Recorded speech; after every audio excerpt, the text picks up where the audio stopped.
Kata orang tidak akan ada kesuksesan yang tidak melalui proses. Sebenarnya proses itu bagaimana? Karena kesuksesan kadang-kadang didapatkan seseorang dengan tiba-tiba. Pengalaman-pengalaman menunjukkan itu. Tidak semua, mungkin sedikit, mungkin 1001, tapi rata-rata setiap kesuksesan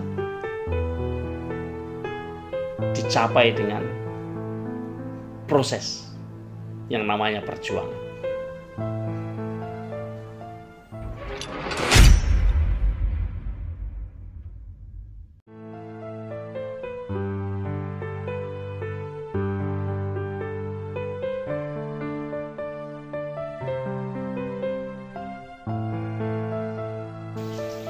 Halo, assalamualaikum warahmatullahi wabarakatuh. Selamat pagi teman-teman para pemirsa Sandikala dimanapun Anda berada. Ketemu lagi dengan saya Mithan Anis di channel yang Anda tunggu. Apa kabar teman-teman? Ada yang masih tidur atau sudah pada bangun nih? Ini masih pagi banget ya. Sudah agak tadi sholat subuhnya, tapi ya ini masih lumayan pagi ya. Sambil mau siap-siap sarapan, terus siap-siap nanti bekerja ya. Kita ngobrol dulu teman-teman. Saya teringat sebuah kalam hikmah. Kalam hikmah itu kalau di bahasa Indonesia kan ya kira-kira peribahasa ya. Peribahasa lah kira-kira. Mengatakan begini. Tarjun najata walam tasluk masalikah. Inna safinata la tajri alal yabas. Terjun aja engkau mengharapkan sebuah kesuksesan, walam tasluk masalikah, tapi engkau tidak mengikuti jalan-jalan menuju kesuksesan itu. Tidak kau jalani proses menuju sukses. Inna safinata, sesungguhnya perahu itu la tajri alal yabas. Ketahuilah sesungguhnya perahu itu tidak bisa jalan di daratan yang kering. Teman-teman, ini sebuah peribahasa yang dalam maknanya. Meskipun hanya peribahasa, tapi karena sifatnya ini kalam atau kata kalimat. Kalam itu bahasa Arab, kalam itu bahasa Indonesia kalimat ya. Kalimat atau pembicaraan, hikmah yang mempunyai kebijaksanaan. Maka terang saja artinya sangat mendalam. Seringkali kita memimpikan harapan-harapan, cita-cita. Kita menetapkan sebuah impian, menetapkan sebuah cita-cita, menetapkan sebuah harapan. Tapi tidak sedikit di antara orang-orang yang mempunyai harapan, yang mempunyai cita-cita, yang mempunyai tulul amal. Amal itu impian, tul yang panjang, yang tinggi ya. Tul itu bisa panjang, bisa tinggi. Kalau berdirikan tinggi, kalau ditidurkan panjang, nah itu tul ya. Tawil ya, tawil itu panjang tapi juga tinggi. Orang banyak mempunyai harapan-harapan yang tinggi ya, cita-cita yang tinggi, harapan yang besar ya, keinginan yang sangat muluk-muluk. Tapi sudahkah mengetahui untuk sampai ke sana jalannya seperti apa? Prosesnya bagaimana? Atau jangan-jangan kita menginginkan sesuatu yang sangat muluk ya, tapi yang kita kerjakan adalah protes. tidak mengikuti, tidak menjalani, tidak tahan dengan proses. Nah, ini menjadi masalah. Maka di dalam banyak kesempatan ketika kita berinteraksi dengan teman-teman ya, kita sering diingatkan untuk sukses harus bisa menjalani proses. Tidak bisa sukses dilalui atau dicapai dengan cara protes. Biasanya kalau protes ya nggak sukses. Kalau protes tidak akan mencapai hasil akhir karena protes ini jalan yang ditempuh adalah konfrontasi. Suatu saat, dan itu pernah saya sesali.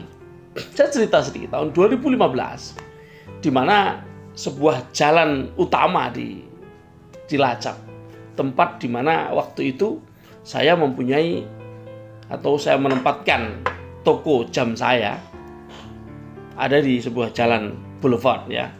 Dan jalan itu dekat dengan pasar. Karena ada ruas jalan itu tidak cukup panjang dan bisa secara lalu lintas bisa dialihkan ke jalur yang lain oleh pemerintah, jalur itu ditutup. Kemudian pasar karena direnovasi, kemudian dialihkan di jalan-jalan itu. Di jalan itu penuh dengan kios-kios sementara ya, di peralihan dari pasar. Artinya ruko-ruko yang berada di pinggiran jalan itu tidak ada yang akses, tidak diakses oleh siapapun. Akibatnya apa? Akibatnya tentu saja selama pembangunan pasar yang berjalan 2 tahun itu tokonya jadi sangat sepi, tidak ada yang menghampiri. Ya memang seperti itu situasinya. Apa yang terjadi? Saya bersama teman-teman pemilik ruko ya di sepanjang jalur itu, ya, saya yang mengkoordinir ya. Kemudian protes kepada dinas Disperindakob waktu itu. Sekarang menjadi DPUKM ya. Sekarang jadi DPUKM, dulunya Disperindakob. Salah satu yang mereka kelola adalah pasar kan. Kami protes. Saya mendengar langsung dari sang kepala dinas. Beliau mengatakan, kami terpaksa harus mengorbankan bagian kecil dari masyarakat yang ada. Itu di telinga rasanya mapeng gitu ya. Rasanya wah tersinggung sekali. Bahwa kami orang-orang yang justru menyewa ruko dengan harga yang mahal-mahal ya. Tempat saya 1 tahunnya 70 juta ya. Ada teman-teman yang lain yang ada yang 30, ada yang 45, ada yang 50 ya. Setahun.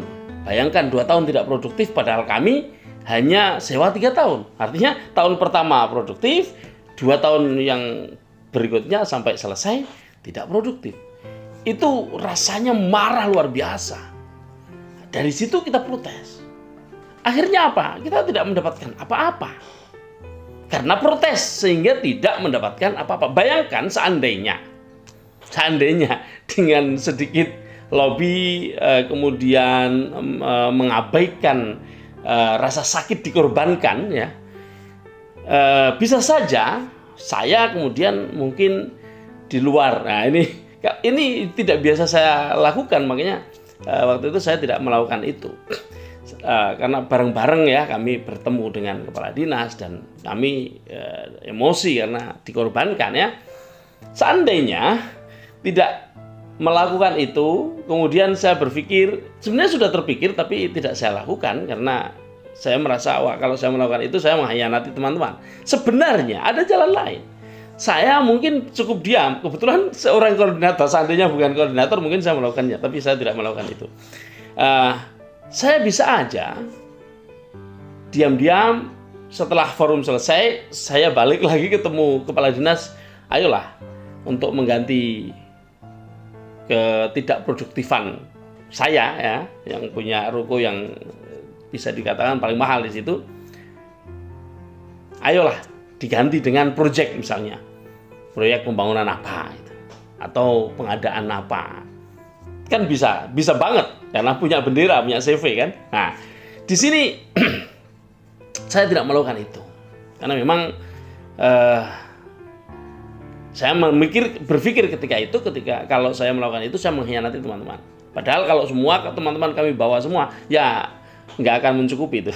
Dan tidak semua teman yang ada di situ bisa menjalani, misalnya diberi proyek atau dikasih imbalan yang lain berupa pengadaan barang. Belum tentu teman-teman seperjuangan kami itu belum tentu semuanya bisa menjalani. Makanya itu saya sesali sebenarnya, meskipun sebenarnya kalau setelah itu kemudian datang lagi ya masih aja bisa, tapi itu tidak pernah saya lakukan. Tapi sempat saya sesali karena 2 tahun berikutnya hidup menjadi sangat tidak mudah sampai 2017 ya. Tapi ternyata dari situ kemudian justru membuat saya lebih kreatif. Karena yang biasanya sibuk dengan banyak pelanggan tiba-tiba sepi. Ternyata kesepian itu membuat saya bisa lebih fokus untuk berkesenian. Nah, saya mulai berkesenian justru ketika itu. Banyak waktu longgar, saya bisa melukis, saya bisa berhubungan dengan teman-teman di luar, dan mulai berorganisasi di lingkungan seni ya, sehingga sampai menjadi ketua umum sebuah komunitas lingkup nasional ya, yaitu pencinta kaligrafi ya. Ini sebuah hikmah ya, sebuah hikmah dari akibat protes sehingga jadi nggak dapat solusi, tapi rupanya Allah menunjukkan solusi yang lain. Nah inilah, tapi apa teman-teman, semua tetap proses. Bahwa kemudian ada peristiwa-peristiwa yang mengikuti, tidak bisa semuanya tanpa mengikuti prosesnya. Artinya gini, untuk sukses di satu hal kita ada proses yang harus diikuti sesuai dengan apa yang diimpikan, apa yang ditargetkan dalam bidang itu. Ternyata itu tidak diambil dan ditunjukkan oleh Allah untuk ke hal-hal yang lain, itu prosesnya juga tidak mudah. Seandainya saya ambil yang ini dulu, prosesnya lebih mudah karena sudah berpengalaman kan, karena saya juga kontraktor swasta. Saya memang nggak tahu, dari dulu tidak pernah ada rasa tertarik untuk mengerjakan proyek-proyek pemerintah. Nggak tahu itu ada satu hal yang nggak tahu. Saya tidak bisa menggambarkan mengapa kok saya tidak pernah mengambil itu. Mungkin karena ribet ya, pemerintah itu cenderung ribet. Kalau swasta kan enak nih, nggak ada macam-macam.